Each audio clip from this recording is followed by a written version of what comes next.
Hello, this is John Hodges and David Mahalik from Fort Defiance Industries.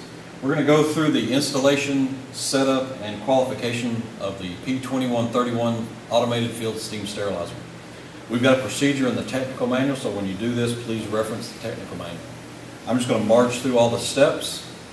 And the first step basically is to get it in position, and it's already here. Step 2 is to place it on one of its ends. And we're going to flip it up.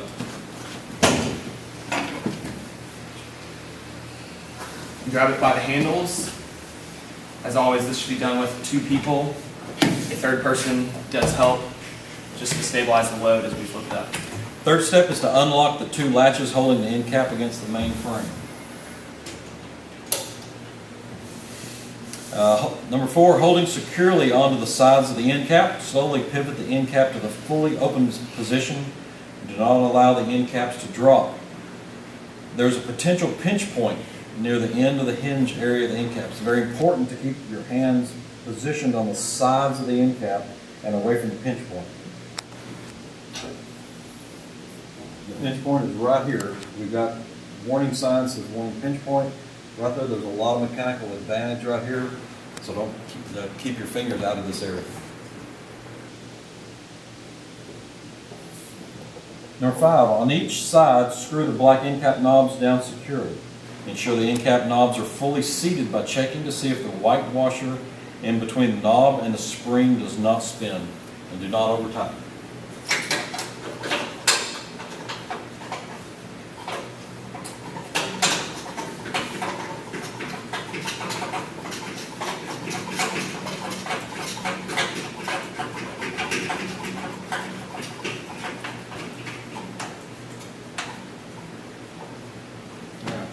So they're tight, the white washer is not spinning. Okay, we're going to tilt the SMU down onto the end cap that was just opened. Number 7 is position one person on each end of the SMU using the side carry handles. Lift the unopened end of the unit, pivoting on the end cap that is already opened and secured.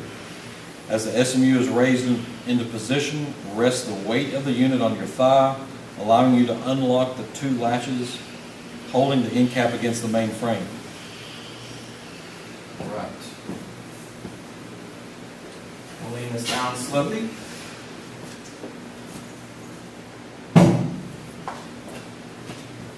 Lift up on the handles. 2, 3. Placing it on your thigh. Hold it onto the handle. Do the latches.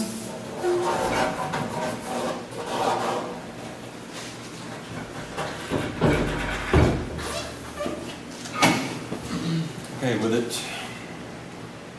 Always keep a person on the unit with your hand on the handle to secure it. Again, watch the pinch point here. Once the end cap is lowered into position, screw the 2 black end cap knobs down securely. Again, watching for the white washer. Okay, our end caps are tight, the knobs are tight. We're ready for the next step. I'm going to skip around just a little bit in the manual because we need the multi-tool, which is inside the chamber.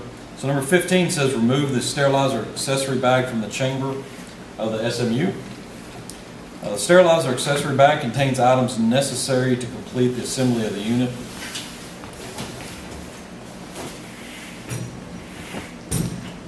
So at this time, we're going to take out the multi-tool.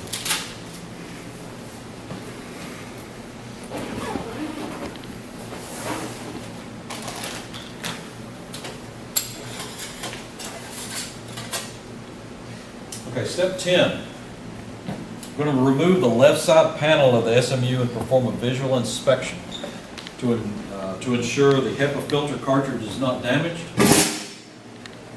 We're going to check the wiring and the hoses and the fittings to make sure those are secure. We're going to make sure the insulation is not damaged and that there's no other visual issues or concerns. While you're taking any of these panels off of the panel latches, you should hold the panel firmly in place when loosening the panel latches.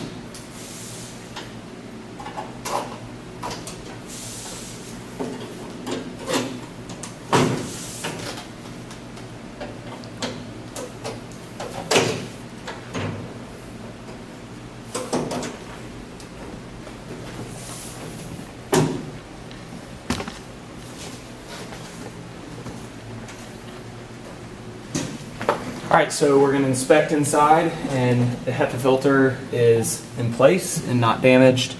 All the hoses look good. The insulation is also not damaged. So everything looks as it should. So just perform a quick visual, and we can replace the panel.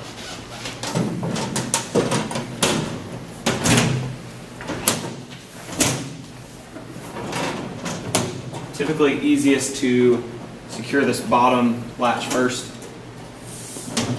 then the top one, and then kind of work your way around. Okay, step 11 is remove the right side panel of the SMU. That's the side with the inlet air filter to the electrical enclosure, and perform a visual inspection to ensure a couple of things. Number one, there are no loose or disconnected wires. There are no damaged or loose components, and the fuses are in place and not damaged.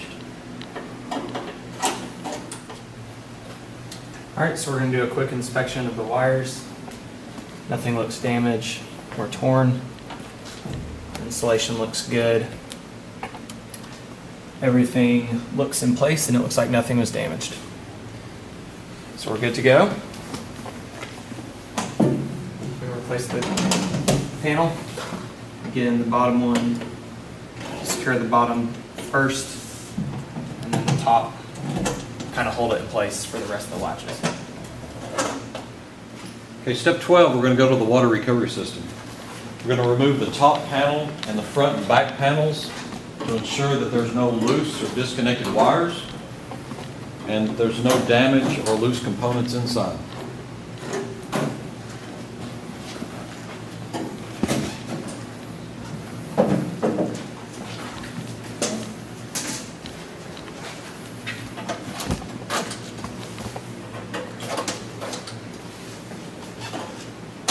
Inspection on this side, you can see the hoses are good, nothing's been punctured, wires are in good shape. Doesn't look like anything happened to the tank during transport. Also on the top, all our relays are in place, no torn or fraying in the wires, so it looks like we're in good shape with the hoses also. So we're going to replace the panels real quick. Again, just do a quick inspection of the hoses, and they all look like they're in good shape.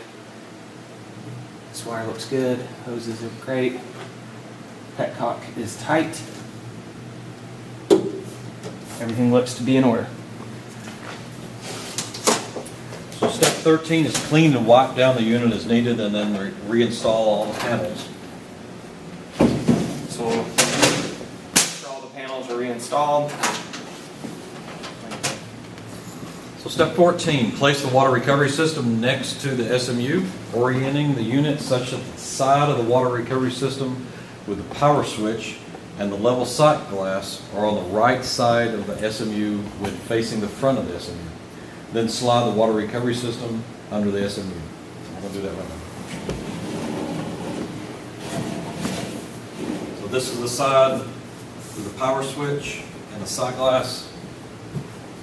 So it needs to be on this side.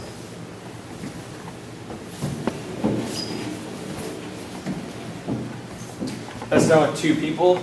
One person can kind of guide and pull, and I'll kind of push and help them guide it in. All right, now it's in place. Okay, the final positioning of the water recovery system should look like this. The red, white, and blue hose connections should be on the side of the SMU serial number plate as shown. So you can see there's the red, white, and blue connections, and then the serial number plate for the SMU is on that side also. Okay.